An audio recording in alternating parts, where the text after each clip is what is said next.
Christian Living Ministry YouTube channel Sabbath School Discussion asibu tattana yengbiriba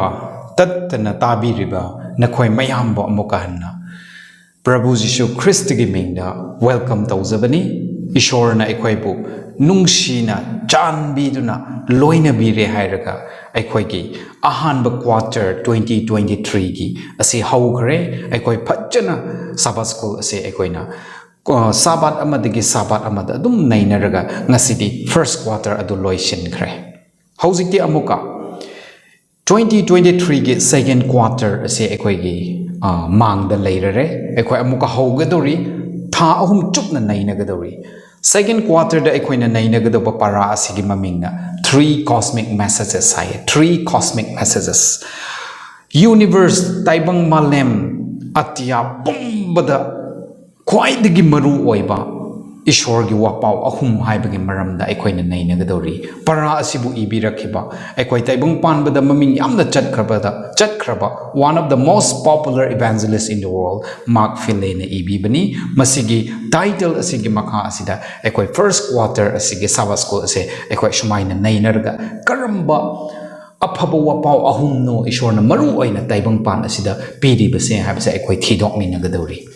Aduna tabiriba nakoi mayamna chanbiduna quarter chukpa Sabbath School asibu Sabbath amadagi Sabbath amada sumaina tattana tabiyu haibase ahambada aigi request ni aduna amuka hanna request tawjage channel asibu chanbiduna subscribe tawbiyu video asibu chanbiduna nakoina like tawbiyu comment tawbiyu share tawbiyu aduga nakoi khakta taba natraga ishorgi apabu wapause nakoina video ase natraga video asibu nakoina share tawbiraga aduga hairiba Christian Living Ministry YouTube channel asibu nakoina subscribe tawbiraga ishorgi apabu wapau sandokpada mateng pangbiu haibase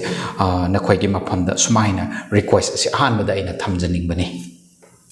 The first lesson of the second quarter 2023 ki ahanba para asigi maming ase Jesus wins Satan loses Jesus wins Satan loses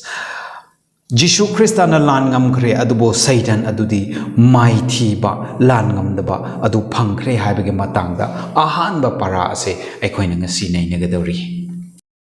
Memory text oina Revelation 12 ki 17 phongdok piba tarani thoi gi tara tareta sumaina hai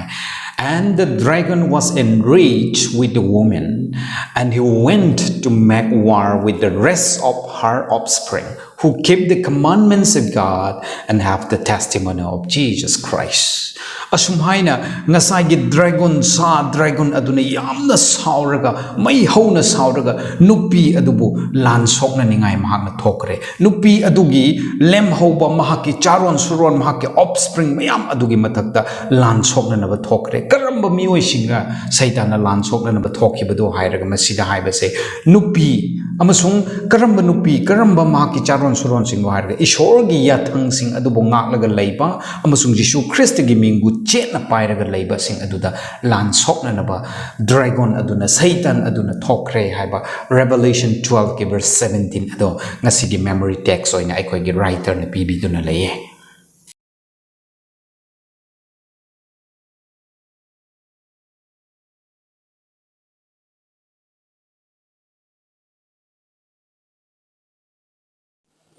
Cormac O'Brien na iba lyric outnumber masing hen kraba haiba lyric aduda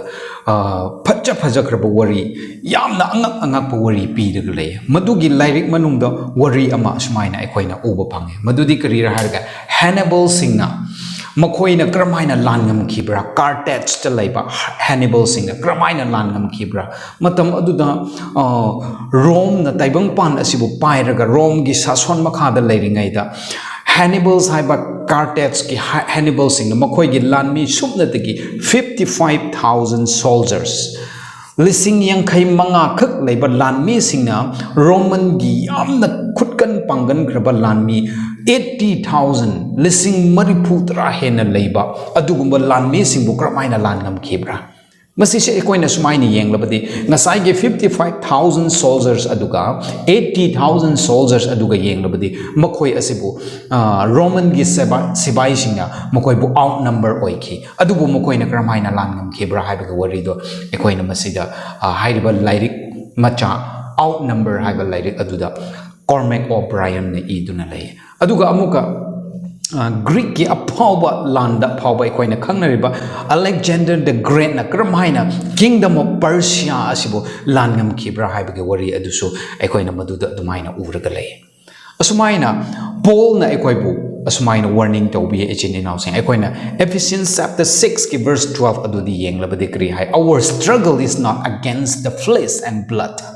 ꯑꯩꯈꯣꯏꯅ ꯉꯁꯤ ꯁꯣꯛꯅꯔꯤꯕ ꯂꯥꯟ ꯑꯁꯤꯗꯤ ꯉꯁꯥꯏꯒꯤ ꯀꯥꯔꯇꯤꯌꯥꯛꯁꯤꯅ ꯔꯣꯝꯁꯤꯡꯕꯨ ꯂꯥꯟ ꯁꯣꯛꯅꯈꯤꯕ Alexander ꯗ ꯒ꯭ꯔꯦꯠꯅ ꯄꯔꯁꯤꯌꯥꯕꯨ ꯂꯥꯟ ꯁꯣꯛꯅꯈꯤꯕ ꯇꯥꯏꯕꯪꯄꯥꯟꯒꯤ ꯈꯨꯠꯁꯨ ꯈꯨꯠꯂꯥꯏ ꯄꯥꯏꯔꯒ ꯂꯥꯟ ꯁꯣꯛꯅꯕ ꯑꯗꯨ ꯅꯠꯇꯦ ꯑꯩꯈꯣꯏꯅ ꯁꯣꯛꯅꯔꯤꯕ ꯂꯥꯟ ꯑꯁꯤꯗꯤ ꯏ ꯇꯣꯡꯒꯤ ꯂꯨ ꯇꯣꯡꯅ ꯁꯣꯛꯅꯕ ꯂꯥꯟ ꯑꯗꯨꯗ ꯅꯠꯇꯦ ꯑꯗꯨꯕꯨ ꯑꯩꯈꯣꯏꯅ ꯁꯣꯛꯅꯔꯤꯕꯁꯤ against the rulers, against the authorities, against the power of this dark world, and against the spiritual forces of evil in the heavenly realms. ꯑꯩꯈꯣꯏꯅ ꯁꯣꯛꯅꯔꯤꯕ ꯂꯥꯟ ꯑꯁꯤꯗꯤ ꯅꯣꯡꯃꯩ ꯄꯥꯏꯔꯒ ꯕꯣꯝ ꯄꯥꯏꯔꯒ ꯊꯥꯡ ꯇꯥ ꯄꯥꯏꯔꯒ ꯁꯣꯛꯅꯕ ꯑꯗꯨ ꯅꯠꯇꯦ ꯑꯗꯨꯕꯨ ꯑꯉꯝ ꯑꯊꯧꯁꯤꯡ ꯁꯛꯇꯤ ꯄꯥꯏꯕꯁꯤꯡ ꯑꯗꯨꯒ ꯐꯠꯇꯕ evil forces ꯃꯌꯥꯝ ꯇꯥꯏꯕꯪꯗꯁꯨ ꯁꯔꯒꯗꯁꯨ ꯂꯩꯔꯤꯕ ꯊꯋꯥꯏꯒꯤ ꯑꯣꯏꯕ ꯃꯤꯠꯅ ꯎꯕ ꯉꯝꯗꯕ ꯋꯥꯈꯜꯒꯤ ꯑꯣꯏꯕ ꯑꯗꯨꯒꯨꯝꯕ ꯂꯥꯟ ꯃꯌꯥꯝꯗꯣ ꯉꯁꯤ ꯑꯩꯈꯣꯏ ꯁꯣꯛꯅꯔꯒ ꯂꯩꯕꯅꯤꯀꯣ ꯍꯥꯏꯅ ꯑꯄꯣꯁꯇꯜ ꯄꯣꯜꯅ ꯍꯥꯏꯕꯤꯌꯦ ꯑꯗꯨꯝꯅ ꯑꯩꯈꯣꯏꯅ Revelation 12ꯗ ꯌꯦꯡꯂꯕꯗꯤ Who are those powers that are fighting against us ꯃꯌꯦꯛ ꯁꯦꯡꯅ ꯉꯁꯥꯏ ꯑꯄꯣꯁꯇꯜ ꯄꯣꯜꯅ ꯑꯩꯈꯣꯏꯕꯨ ꯑꯉꯝ ꯑꯊꯧꯁꯤꯡ ꯁꯥꯁꯣꯟ ꯄꯥꯏꯕꯁꯤꯡ ꯈꯨꯠꯀꯟ ꯄꯥꯡꯒꯟꯕꯁꯤꯡꯕꯨꯅꯦ ꯑꯩꯈꯣꯏ ꯂꯥꯟ ꯁꯣꯛꯅꯔꯤꯕ ꯍꯥꯏꯕꯗꯣ Revelation 12ꯗ ꯌꯦꯡꯕ ꯀꯥꯟꯗ ꯃꯈꯣꯏꯁꯤꯡ ꯑꯗꯣ ꯀꯅꯥꯅꯣ ꯑꯉꯝ ꯑꯊꯧꯁꯤꯡꯁꯦ ꯀꯅꯥꯔ ꯈꯨꯠꯀꯟ ꯄꯥꯡꯒꯟꯕꯁꯤꯡꯁꯦ ꯀꯅꯥꯔ ꯐꯠꯇꯕꯒꯤ evil forcesꯁꯤꯡꯁꯨ ꯍꯥꯏꯕꯗꯣ Revelation 12ꯅ ꯑꯩꯈꯣꯏꯕꯨ ꯃꯌꯦꯛ ꯁꯦꯡꯅ ꯇꯥꯛꯄꯤꯗꯨꯅ ꯂꯩ ꯑꯗꯨꯒ ꯀꯔꯝꯍꯥꯏꯅ ꯃꯁꯤꯒꯤ controversy ꯌꯥꯅꯗꯕ ꯁꯣꯛꯅꯔꯤꯕ ꯂꯥꯟ ꯑꯁꯤ ꯀꯔꯝꯍꯥꯏꯅ ꯍꯧꯔꯛꯈꯤꯕ꯭ꯔꯥ ꯑꯗꯨꯒ ꯑꯁꯤ ꯀꯔꯝꯍꯥꯏꯅ ꯂꯣꯏꯒꯗ꯭ꯔꯥ ꯑꯗꯨꯒ ꯀꯔꯝꯍꯥꯏꯅ ꯖꯤꯁꯨꯅ ꯂꯥꯟ ꯉꯝꯒꯗ꯭ꯔꯥ ꯀꯔꯝꯍꯥꯏꯅ ꯁꯩꯇꯥꯟꯅ ꯂꯥꯟ ꯑꯗꯨꯗ ꯃꯥꯏꯊꯤꯈꯤꯕ꯭ꯔꯥ ꯍꯥꯏꯕꯁꯦ Revelation 12ꯗ ꯃꯌꯦꯛ ꯁꯦꯡꯅ ꯑꯩꯈꯣꯏꯕꯨ ꯇꯥꯛꯄꯤꯗꯨꯅ ꯂꯩ ꯑꯗꯨꯅ throughout this week ꯃꯁꯤꯒꯤ ꯍꯞꯇꯥ ꯑꯁꯤꯗ Jesus wins Satan loses ꯖꯤꯁꯨ ꯈ꯭ꯔꯤꯁꯇꯅ ꯂꯥꯟ ꯉꯝꯈ꯭ꯔꯦ ꯁꯩꯇꯥꯟꯅ ꯂꯥꯟ ꯑꯗꯨꯗ ꯃꯥꯏꯊꯤꯈ꯭ꯔꯦ ꯍꯥꯏꯕꯒꯤ ꯃꯔꯝꯗ ꯑꯩꯈꯣꯏꯅ ꯀꯔꯝꯍꯥꯏꯅ ꯅꯩꯅꯒꯗ꯭ꯔꯥ ꯍꯥꯏꯔꯒ ꯃꯁꯤꯒꯤ ꯍꯞꯇꯥ ꯑꯁꯤꯗ ꯑꯍꯥꯟꯕꯗ ꯑꯩꯈꯣꯏꯅ the battle in heaven ꯁꯔꯒꯗ ꯀꯔꯝꯍꯥꯏꯅ ꯄꯥꯞ ꯍꯧꯔꯛꯈꯤ ꯁꯔꯒꯗ ꯀꯔꯝꯍꯥꯏꯅ ꯂꯥꯟꯖꯥꯎ ꯊꯣꯛꯈꯤ ꯍꯥꯏꯕꯒꯤ ꯃꯔꯝꯗ ꯅꯩꯅꯒꯅꯤ Satan's attack ꯁꯩꯇꯥꯟꯅ ꯀꯔꯝꯍꯥꯏꯅ ꯏꯁꯣꯔꯒꯤ ꯂꯣꯏꯅꯕꯁꯤꯡꯕꯨ ꯏꯁꯣꯔ ꯃꯁꯥꯃꯛꯄꯨ ꯖꯤꯁꯨ ꯈ꯭ꯔꯤꯁꯇꯕꯨ ꯀꯔꯝꯍꯥꯏꯅ ꯑꯇꯦꯛ ꯇꯧꯈꯤꯕ꯭ꯔꯥ ꯍꯥꯏꯕꯗꯣ ꯑꯩꯈꯣꯏ ꯅꯩꯅꯒꯅꯤ ꯑꯗꯨꯒ ꯑꯗꯨꯒꯨꯝꯕ ꯁꯩꯇꯥꯟꯒꯤ ꯀꯟꯈ꯭ꯔꯕ ꯂꯥꯟꯂꯣꯡ ꯑꯗꯨꯗ how did Jesus win ꯖꯤꯁꯨ ꯈ꯭ꯔꯤꯁꯇꯅ ꯀꯔꯝꯍꯥꯏꯅ ꯂꯥꯟ ꯉꯝꯈꯤꯔꯥ ꯊꯦꯠꯈꯤꯕ꯭ꯔꯥ ꯑꯗꯨꯒ ꯑꯃꯨꯛꯀ ꯖꯤꯁꯨ ꯈ꯭ꯔꯤꯁꯇꯅ ꯁꯩꯇꯥꯟꯕꯨ ꯂꯥꯟ ꯉꯝꯈ꯭ꯔꯕ ꯃꯇꯨꯡꯗ ꯁꯩꯇꯥꯟ ꯑꯃꯨꯛꯀ the counter attacks ꯀꯣ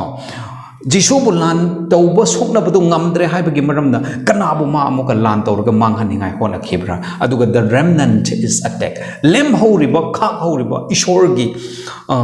ꯆꯥꯔꯥ ꯑꯣꯏꯈ꯭ꯔꯕꯁꯤꯡ ꯑꯗꯨꯗ ꯁꯩꯇꯥꯟꯅ ꯀꯔꯝꯍꯥꯏꯅ ꯑꯇꯦꯛ ꯇꯧꯕ꯭ꯔꯥ ꯍꯥꯏꯕꯁꯦ ꯃꯁꯤꯒꯤ ꯍꯞꯇꯥ ꯑꯁꯤꯗ ꯑꯩꯈꯣꯏꯅ ꯐꯖꯅ ꯃꯃꯨꯠ ꯇꯥꯅ ꯅꯩꯅꯃꯤꯟꯅꯒꯗꯧꯔꯤ The battle in heaven sargada lan hokhiba haibagi maramda aikoi sumaini yengsi Revelation 12 ki verse 7 through 9 adudi yenglabadi aphaba amasung phattaba ani gi marakta cosmic conflict taibang pan sarga malem pumdama asida aphaba phattaba haibagi lan ase kramaina hokhibra habido Revelation 12 7 to 9 adudi aikoina uba phange phattaba ga aphaba gi marakta yanadaba lan horakhibagi maramda aikoina segna uba phange how possibly could something like this happen in heaven ko asigumba phattaba paap ki masak oiraba lan soknaba mihat mi pun tauba angam tanaba haibase karamhaina sengkhraba sargada horakhibra haibudu aikoina Revelation 12 ki 7 to 9 adu yengbada aikoina uba phangi karigidmakta masigi lan ase sargada horakhibra sarga asidi perfect place natra masidadi paap haibadu leitaba natra Hoi, yamna kumbada luba, adugumba, a mystery of sin, adusu asida lay, chini nausing. Adu erabusu, Nasiki Sabbath school da equina, Sumaini yang baganda. Masiki pop, hora kibse, Kataiga horapura, Ishorna pop, Hibadu Saitangi, bookming the happy kibra, Natraga, originator of sin, pop, Yahora Pamze, Jishuna Rahina Hambo Sumayam, Masiki, Matanda, Sumaina lay. Adubungasiki Sabbath school gimatung in equini yang baganda. God had given Lucifer free will. God. Apamba magi wakanda khandokpa magi apamba aduda magi kosi oina khansnu haibagi khanbada aikhoigi wakhanda ningkha tamba freedom of choice ado Jesu Christana Ishorna Lucifer haiba Satan aikhoigi angels Lucifer aduda su pibi ki haibase aikhoina uba phange aduna maram oiraga hojikti kri tawre aikhoina Isaiah 14 gi verse 12 gi 14 adu yengbaganda Isaiah 14 की 12 to 14 they Young बगांदा करी हाय सैतान न ngasai ishor na pibi khiba adugumba freedom of choice adubu misuse tawraga serana na sijinna re harga magi freedom of choice aduna ishor bu nam thak tawraga ishor gi phamba ishor gi ning thau gi singhasan adu munna na ba tawrakhiba ai ishor oigedabani ai bu khurumgedabani haibagi wakhalon adu ngasai gi freedom of choice de gi hawrakhibani ichini now saying ishorna robot oina aikhoibu sembide aduga chap manana sargada leba sargadut mayam asu ishorna robot oina sembide habse aikhoina kangse maramdi krigi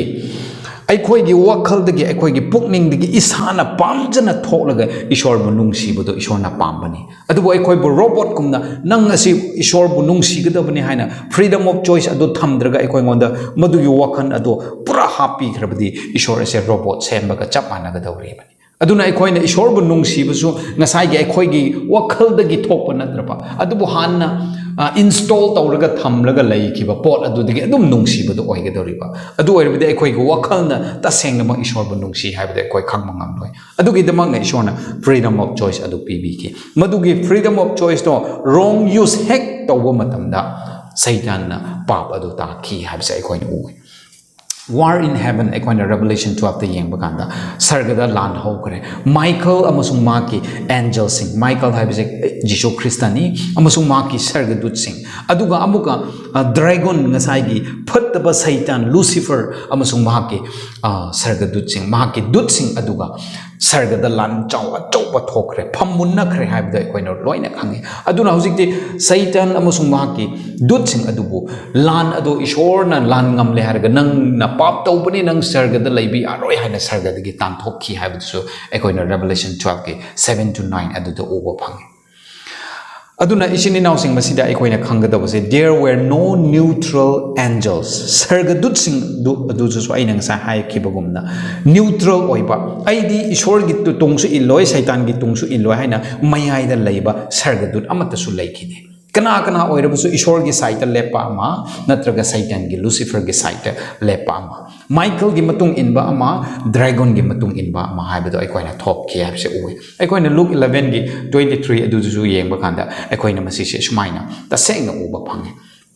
aduna ishorna the power of choice ase ishorna krigi damakta pibi khibra mioi bada hairaga it is the ability to love nungsiba ngamba aikhoi ngasai aina haibagumna aikhoi gi wakhal dagi aikhoi gi pukning dagi thoklaga nungsiba do phawsanu haibagi damakta ishorna masise freedom of choice ase pibi bani aduna sargadut sing adudasu aikhoi ngasi taibang panda laiba aikhoi asigumna chap manana makoi ngondasu freedom of choice ase laibani chininaw sing aduna madugi wrong use of that freedom of choice aikoi ngonda pibi khriba ningkha tamba khanba ningkha tamna khanba ngambagi adugumba tanja adugumba khudong sabado hek aikoina misuse serana na sijina ba haurakpa matamda pap haibadu changlakadori aduna sargada masigi papse ihana haurakhi masida mioi khrana ishorna phatba se sembi bagi laibi bagi freedom of choice adu da Satan na phatba adu choose tawbani haina so mi khrana claim tawe adu chini now sing khangse aikoina ishorna phatba kai dongai da su semde adubu ishorna sembade aphaba ngak tani aphaba ngak sembi ba adu da ishorna na thamoi sengna nangi pukning dagi thoknaga nangi hakchang na pamlaga wakhal na pamlaga ishor bu nungsiba ishor bu worship tawba khurumba haibdo pambagi damakta ishor na masigi freedom of choice asi pigi bani asida ngasigi parada aikoi da khanggadabase aikoi ngonda pibi riba freedom of choice ase hek lana sijina pa matamda aikoi pap haibdo tarabani pap adu tarabadi ishor gi mayok da aikoi se lucifer na sargada lan hokibugum na aikoi ngasi lan hauraga leibani sargada pap ta ke bese karigira karigi papna freedom of choice asibo wrong use tawbagini habese ngasigi paradige aikoi sengna khangle hairaga masigumba aikoi ngonda ningkha tamna khanba ngambagi wakhan asibo aikoi phachana guide tawba ngamba oiba taye habese ngasigi lesson dige sumaina haijaninge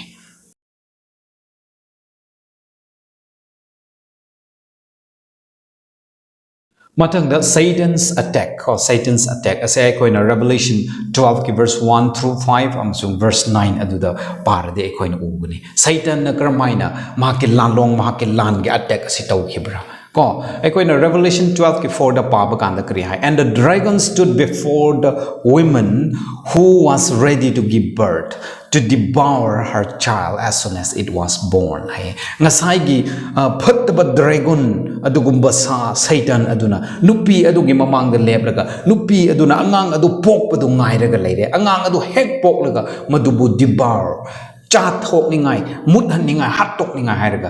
ngairaga leiye haina Revelation 12 ke 4 atu hai isini naw sing ekoi naw jik tam kare Satan ga ishor ga gilan ase kadai da go hauki sargada mai thi kre Satan ado magi freedom of choice ado wrong use to bugi damakta mabu mai thi kre mai thi han kre aduna sargada leibe yadre haina magi matung in ba dut singa loina na sargada gi tan thokre madudigi Satan na o aise lan la male haibagi wakhan adu leitraga kri tawre Satan na sargada lan ngamdrabani na hojikti prithibhi da lakpa kanda kri tawre Jishu Christa na poklakpa adubu amuka Jishu Christa asibu manghan ningai mana sargada lan ngamdrabsu taibang pan asidi aigi kingdom ne khallaga masididi aina ningtho oigadabani haina khallaga Jishu Christa na miyoibagi pap adubu amuka handok pi ningai haina lakraba adubu miyoibagi pap adu amuka handok handaningai miyoiba ase papta tum leiraga Satan gi mi oininga haina khallaga Jishu Christa bu manghaningai ready tawraga leike amda koina uwe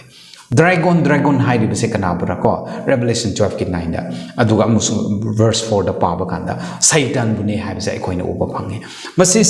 dragon hairi bese koina picture do uba gumda masigi masamak asibu dragon haina kawba nate asidi just symbol oina ishorna ikoi bu Bible na ikoi bu takpi bani aduna dragon ngasai gi phattaba sa ado mahaki matung innaba sing adu sing adubu aikoina dragon hairaga masi se Satan bo hekta aikoina khange aduga the woman nupi adudi kanara the church of God bought in the Old and New Testament aikoina Ezekiel 16 gi 46 2 Corinthians gi 11 2 da paba kanda singnup asibu nupi aduga changdam nai haiba sai koina uba phange aduga the male child nupa pokdo riba nupa adudi kanara haina koina yamakanda Matthew 2 gi 13 Mark 16 gi 19 Revelation 2:26 to 27 19 gi 15 aduda paba kanda kri tawbra asise the male child nupa macha pokdo riba nupa macha adu kanara hairabadi masi atoppa kana sunate adubu Jishu Christani haiba sai koina uba phange ko hojikti Satan dragon aduna lan tawribase nupi adubu hojik picture asida uriba nupi adubu maknate aduga Satan hairibasu dragon hairibasu ekoina picture du uriba masak asi maknate adubu dragon asi Satan na kana bu lan tawbra harga church of God ko ishor gi singlup sing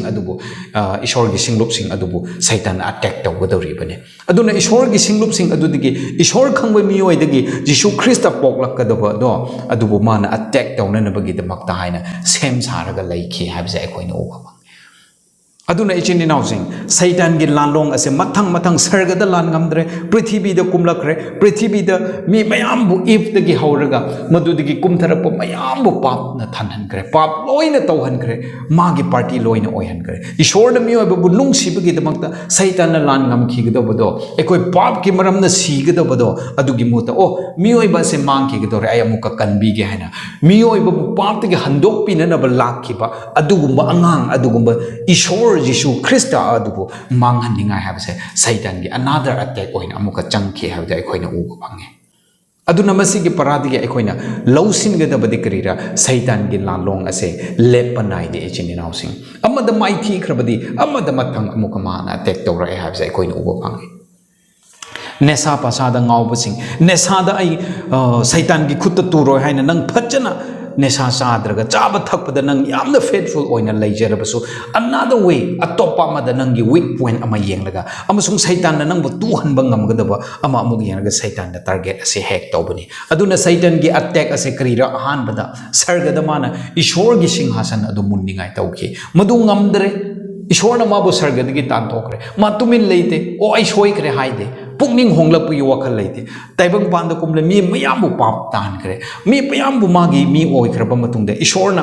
miyam gi papa se handok pina na bhaina Jisu Krista masanu pa adu tharpa matamda satan gi attack ase krira Jisu Krista adu bom hatok laga manghan laga mi oi basibo pap de amuka handok pi handa pa haibase magi attack oina changki haibase ekoina ngasi gi paradi gi usi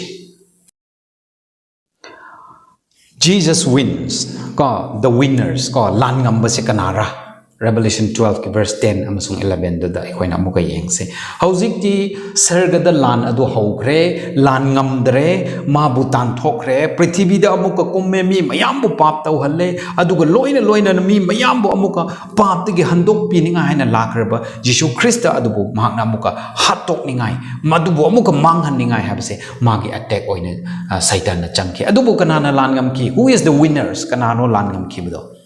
aikoina asmaina masi yamna laibagumna di khalle aikoina loina khange Jisu Krista na lan ngamki Jesus won and we have also won through the blood of Jesus Jisu Krista na di lan ngamkhre sargada suma lan ngamki de chininaw sing Lucifer si tanthoki prithvi disu kumlaki Jisu Krista adubu miyoi bagi papa do handok handaningai mabu hatok ningai haina satan ge lalong changki Jisu na lan ngamki adugumna Colossians 1 gi 20 gi matung ina adugumna ai khoina sungasi ai gi pap ki damakta nang gi pap ki damakta ai khoi pum damak ki pap ki damakta haina sibi khraba Jisu Krista bu lausil labadi Jisu Krista na cross matakta tabi ki ba pap adun a aduna ai khoi gi pap ase loina kok thok piraga cham thok piraga nang na Jisu bu phajana ilaga leirabadi you and I are the winners nang amsung ai asisu lan ngambani Satan gi lalong asidang asi aikoi lay thokpadi ngamde aikoi lanbung da laye we are in the battlefield lanbung adu da di laye adubu masidigi aikoina lan ngam se hairabde aigi nangi pangan khaktana di ngamloi adubu Jisu Krista gi tabi khiba ado aigi ni ko haina nang accept tawkraba matamda Jisu Krista na Satan bu lan ngam khibugumna nang aina su Satan bu lan ngam labani habse aikoina ngasigi paradigi tasengna sumaina ose hoi masigi conflict ase Satan gi lanlong ase nangna hojik Satan bu lan ngam le hairabasu Satan gi lan asidi lepte aina ngasa haiki bagumna nangna area amada lan ngam labadi area amada moka Satan na nang bu target tawraga lei ko Satan na ikoi bu target tawraga lei although the end of the conflict is not yet to come we are already victorious hoi aroi ban lanlong adu budi laktri adu bu ikoi di lan ngamba adu ikoi phangre krigi mapana aina haiki bagumna nangi angambagi mapana nataba adugo Jisu Krista ge I tabi ki bagi mapan aduna aikoi lan ngambani Jisu Krista na Satan bu kramaina lan ngamki Satan na ma bu cross da Jisu Krista na cross da siba ado thok handa ningai haina kanna honaki adugo Jisu Krista na ngamlaga Satan bu ngamlaga sibi ki hojik ti tabi khraba ado aikoi na lawrabadi Satan na aikoi bu Jisu bu law handa ningai haina kanna honaraga leibada aikoi na Jisu bu lawrabadi aikoi jo lan ngamdo phanglabani ko aikoina Revelation 12 ki 11 da yenglabadi kari hai aikoi se kanagi mapana overcome tawbani haibra Revelation 21 ki 7 adu jo aikoina obo phangi lan ngamba se aikoi kanagi mapanda ki lapra ga by the blood of the lamb aduna ishorgi machanupa Jisu Krista yaw macha adugi igi mapana aikoi lan ngambani aduna madugi igi mapana lan ngam khrabasing yaw macha gi adubu thajabasing na they love not their life unto the death siba du phawbam koi gi punsi bo pamu de hai chini naw sing ta seng mak nang ai ngasi Jisu Krista bu lausin laga lan ngamba oi khrabadi Ishor gi damakta Christian oibagi damakta nangbu mina hat ke tup ke nangbu tang thok ke hairbasu maduda nang akiba leiroi Masimak ase aikoina asmaina New Testament gi matam di yengbada New Testament sing believers sing gi thamoi da masi leiki siba ki de apostle sing gi punsi da aikoi yengse mokoi siba ki de awanang persecution makan kaya gi mokoi tengni ki adu mokoi gi punsi bu nung siba gi muda ai gi punsi na te ko ai gi punsi asidi ishor gi Jisu Christ gi I duna lai krabani ko khallaga Jisu Christ gi I adu bu accept tau ki basinga mokoi gi punsi bu nung siba gi muda ishor bu hena nung siba adu phau ki aduna ai khoi shu ngasi Satan gi lanlong asida ai khoi shu lan ngam phiran thet se hairabadi chin inausing Jisu na lan ngam laga tabi ki ba I ado ai khoi na lausim pham thoe ko Jisu Christ gi I ado ai khoi hek lausil laba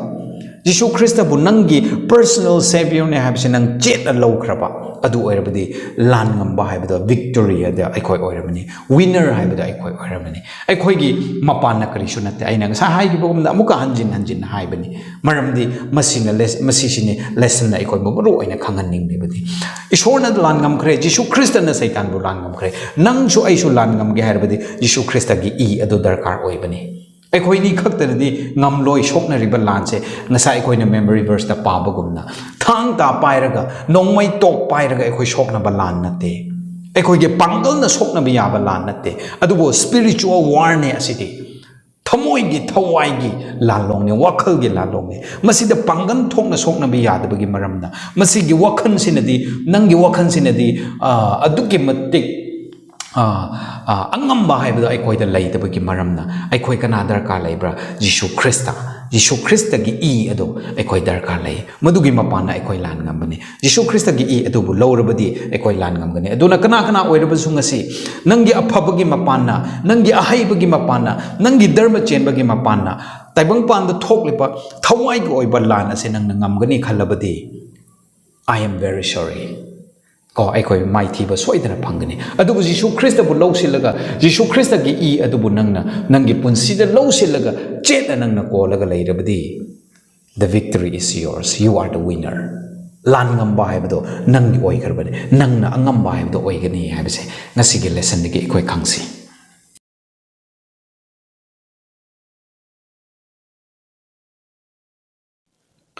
hoi hojikti aikoi na amuka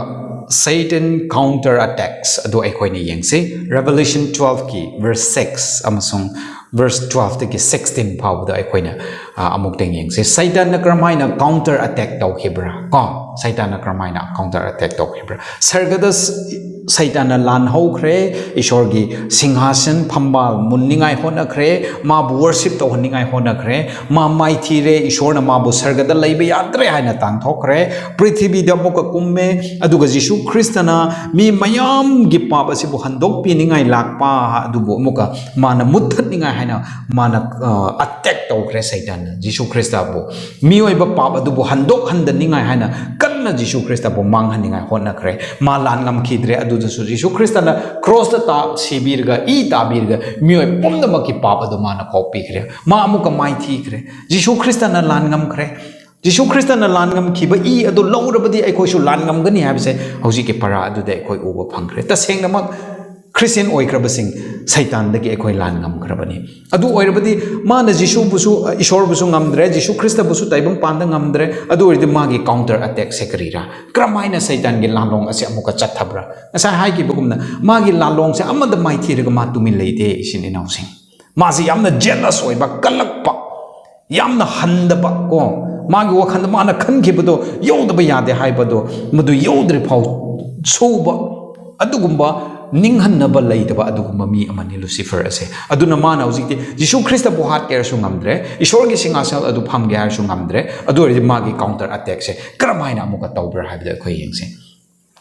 How long was Satan persecuting the church? Ko ngasa ekoi na pakre nupi woman haibse kana bu haibra raga singluk puni haibane Jisu Christ bu attack tawraga ngamdabagi maram na hojikti makna singluk bu attack tawkhre haibse ekoi na khange aduna singluk bu church asibu kaya kuina Satan na attack tawkhibra persecute tawkhibra haibda ekoi na Revelation 12 ki 6 amasung 14 aduda paba kanda Satan na attack tawkhre haibse khange kaya mu kuina attack tawkhibra ko ekoi na prophetic times yengba kanda hojik Revelation 12 ki 6 amasung 14 adu ekoi na sum matang paba kanda 42 months thā nifu ni thoi haiba ama ue aduga amadana amuka 1260 days ko numit lising amaga chani ga humfu haiba aduso ue aduga amuka Daniel da ikhoina yengrabadi time at time and times and half a time matam sing amusung matam gi tangkhai haibadu ai khoina uba phange aduna 42 months ase ngasai gi chahi thani phuni thoi ase equal to 1260 days ni mase numit lising amaga chani ga humpu aduga manai aduga masi se amuka kri tawbra harga at time and times and half a time ko matam sing amachung matam gi tangkhai habaduga masi sing che amakhaktane haba ching inau sing ko amuka hanai ge 42 months ka 1260 days ka a time and times and half a time have se mokoi se prophetic time de amakhaktane haba adubu mokoi se tongan na I kibani chahi ni po ase ekoina amuka kaino de yenglabadi year day principle aduda ekoina Numbers 14 gi 34 Ezekiel 4 gi 4 to 6 de yenglabadi ishwar gi damakti one day equal to 1 year hai ke bedo ko nongma ase chahi amaga manai hai ke bedo adudi hosiki 1260 days hai base 1260 years oigadabane ko 1260 years oigadabane adu edi maduda 42 months adu lai hai base ekoina uba phange aduna hai riba 42 months ka 1260 days ka a time and times and half a times se asikribu hai bana hai rabadi masi se 1260 days 60 years adu hai bane ko year day principle da parabadi masige prophetic days ase 1260 literal years adune have se koina khange masi kadai da krama chahi digi hokibra AD 538 to 1798 ase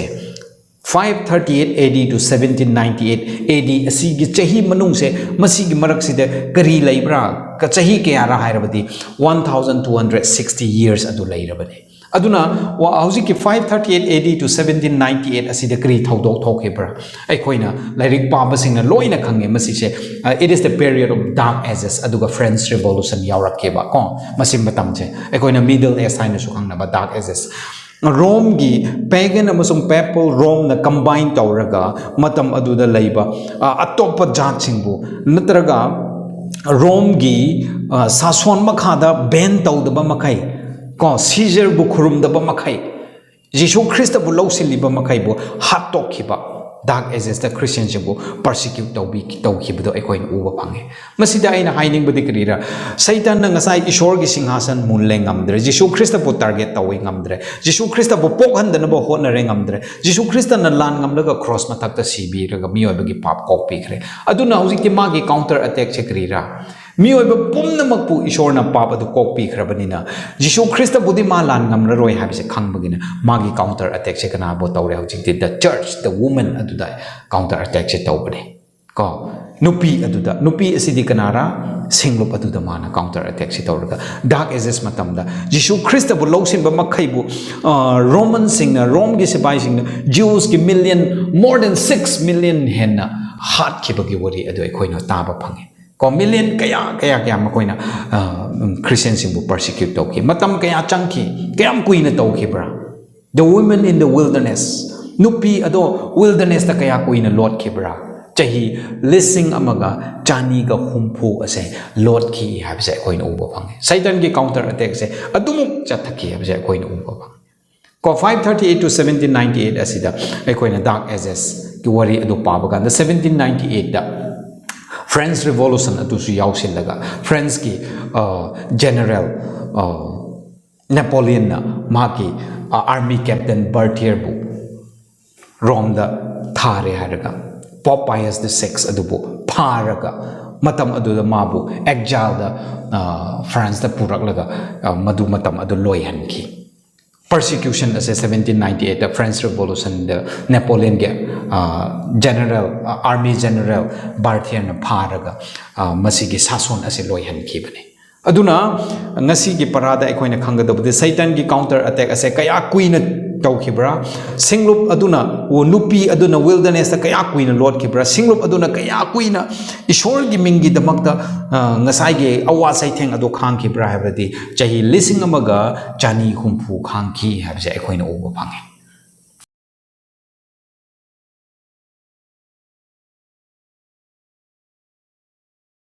okay hojikti the remnant is attack lem hori basing adubuju satan amuka attack tawe hai okay hojikti ekoina hojik tamki pa para aduda ishor ge singlop jisu christ bu low sin ba jisu christ gi tung in ba singlop adubu magna chahi lising amaga chani humpu 1260 years dark ages 538 to 1798 pause satan na mioi bu khulai oina rom bu khulai oina sijineraga ishor gi singlop bu muthatna na ba hotnaki taibang pan ge lai mai digi muthat na bo laki mi kaya million kaya hat ki ekhoina khange adu dagi lem hoba halaga somda amuka christian se matang oi khalakpa adu bo hat pada loiba naidana lem ho khraba remnant oi khraba ding buchu amuka satan attack tawe karamba singra remnant di hojikti ngasai hato khiba singda lem ho riba remnant sing du karamba singra makhoi adu karamba singbu remnant haina kaubra ekhoina revelation 12 ke 17 di yem kan kri hai and the dragon was enriched with women ngasai ekhoi ge memory verse ta pa ki bagum satan ado dragon ado nupi adu bu yam na saw kre hai ne aduga magna nupi adubu amasung mahaki race of her offspring mahaki charon suron sing adubu karamba charon suron sing karamba nupi ishor gi yathanga liba jisu christ bu lawsin liba adugumba nupi adugumba singlup amasung adugumba singlup ki member sing adubu hatna naba satan ase ta lanlong ase amuka hokre mas hauraga mokoi sing adubu muthatna ba honaki the remnant dark ages the french revolution da lem khau khraba what ho khraba singwa tu bu satan amuka attack tawraga lei habse khoina khangse since 1798 da satan gi attack ase mark se amuka hena increase tawraga lem ho ri basing adu bu man target tawki lem ho ba habse sin now sing ai khoina khange the remnant is a small group ko lem ho ba habse aduki yamna lem ho ba hai bo wai sinambakpu mi yam de habse koina khange karamba sing lem ho bu aina hai ki bugumna ishor gi yathang tara adu bu illaga leibe sing ka ishor gi yathang du bu kaw du sing kari persecution lagra bu so ai ishor gi damak ta lep kari ma gi yathang si ingani hana ma gi yathang du bu chena pairaga leibe sing aduga amuka kari testimony of jesus faith in jesus ishu bu thaza ba sing masi ani bu pairaga leibasing ado bible na remnant haina kawi lem hoba sing karambadagi lem hoba ngasai gi 1260 days da loina muthaningai haina muthat krabagi tungda lem hoba sing karamba sing lem hoba haina bible na count toba ishor gi athangak pasing jisu bu thaja basing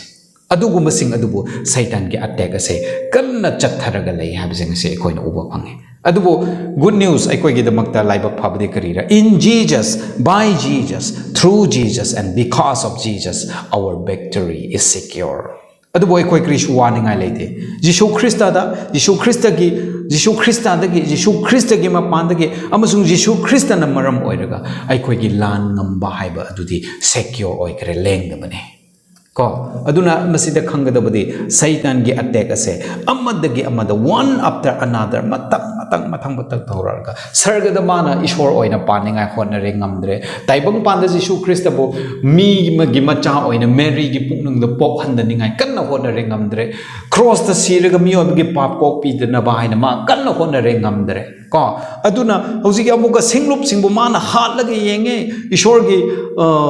paukhon chatpa singbu ishwar gi tung in singbu taibang pan asigi lamai dege mutthana na ba taibang pan ase ma gi kingdom oina na ba kanna honai adu asom da lising tara hale asom da lising tara hogala remnant ase adum lemlaga lei hoba sing adu so satan na ngasi attack tawraga lei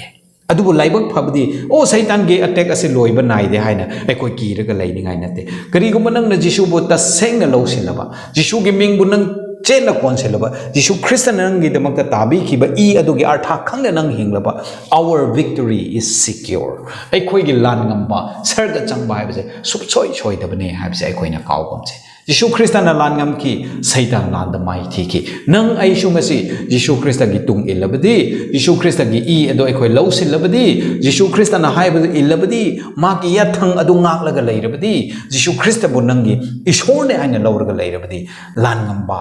sarga chang ba hai ba se soi da bane hai ba se aina hai janing bane adun ngasi gi parana ekhoi ba ta seng no uhali ba sikti remnant khak hau ba hai ba sing che mi yam de khak hau ba hai ba sing che mi yam de adubu aina asida haining badi krira ekoi mi yam da ba kanglup da lei khre haina ekoi se remnant hek to oi khre habdi yaroi isini naw sing nang lem hau ba manung adu da leina wa indraga ishor gi yathang adu thuai raga leire bra natraga yathang darkar leitre Jishu Krista bu thajaradi loire haina Jishu bu khak ta ko laga leibra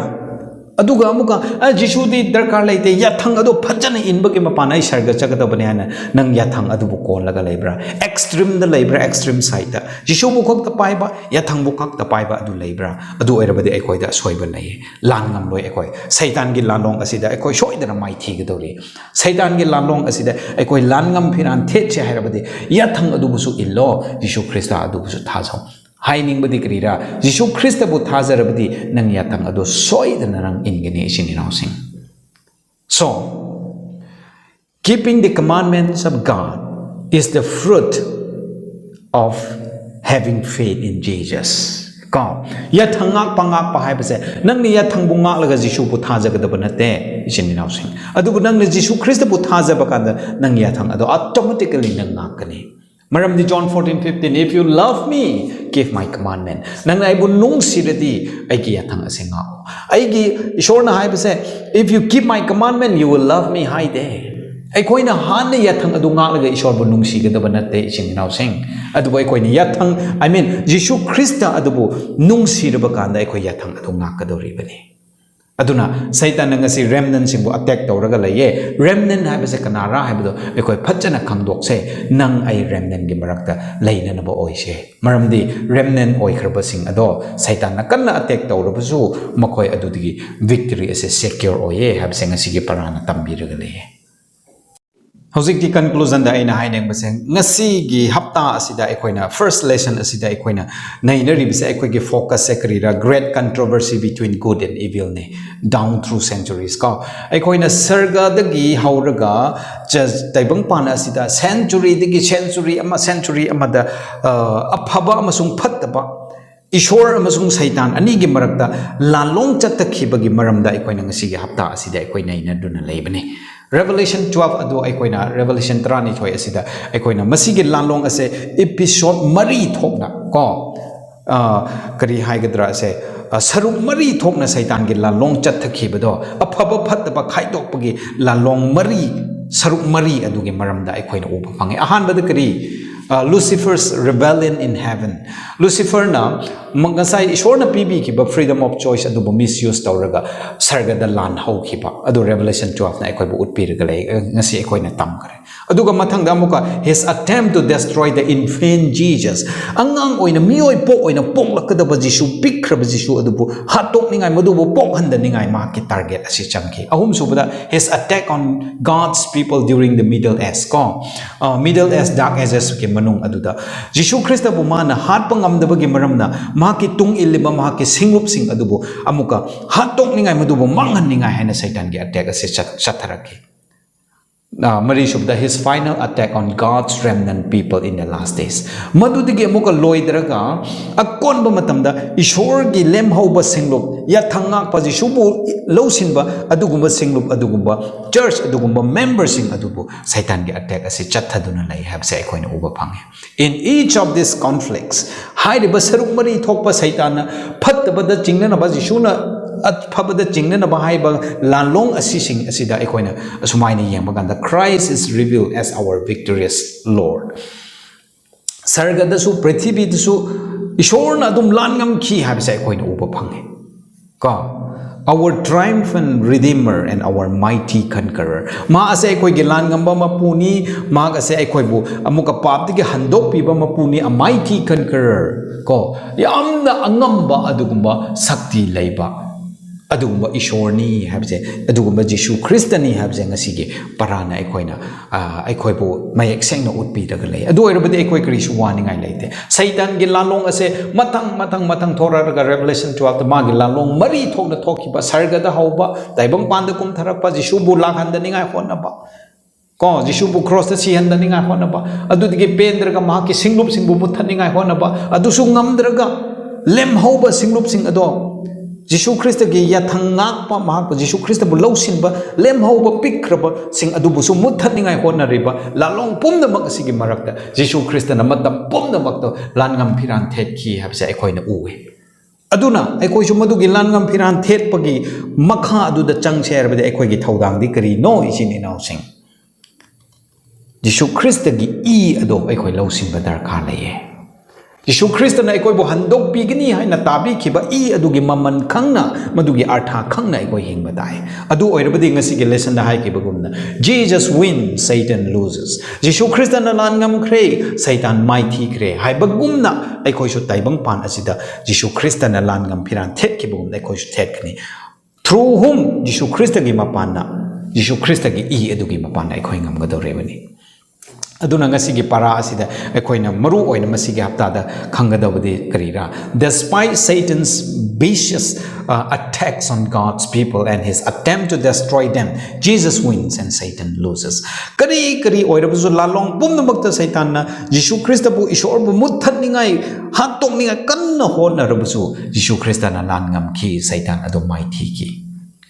aduna aikoisu masigi langam phiran ase aikoisu thetnanaba aikoisu Jisu Christa gi langamba adugi manung aduda changba ngamnanaba aikoigi thaudang oinadi Jisu Christa gi i adu lawsinba asi darkar oibani maramdi soknariba lan ase isininaw sing khutkan panggan bagi lan natte khusu kulai pairaga thang ta paikhala nongmai tok pairaga ba aikoi soknagadaba aikoigi pangalna soknagadaba lan natte adubo masidi aikoigi wakhalda aikoigi spiritual warfare ne thawai go oiba lan long ni masida nangi pangan na ngamgadaba natte masida nangi shakti na ngamgadaba natte adubo Jisu Christa gi mapanna Jisu Christa gi e gi mapanna nang lan ngamgadaba ni habse aikoi khanglaga matam pumna makta o ai asise asigumba lan long manungda ai se lai krabani ko asigi battlefield asida ai lai krabani ko haina khanglaga ai tomdana ngamloi Jisu nang ne yawbiyo habda aikoi tattana Jisu ngonda lairabadi soidana lan ngambuda aikoi su oigani habse ngasige Sabbath ko da aina mayam bo hai chaningmani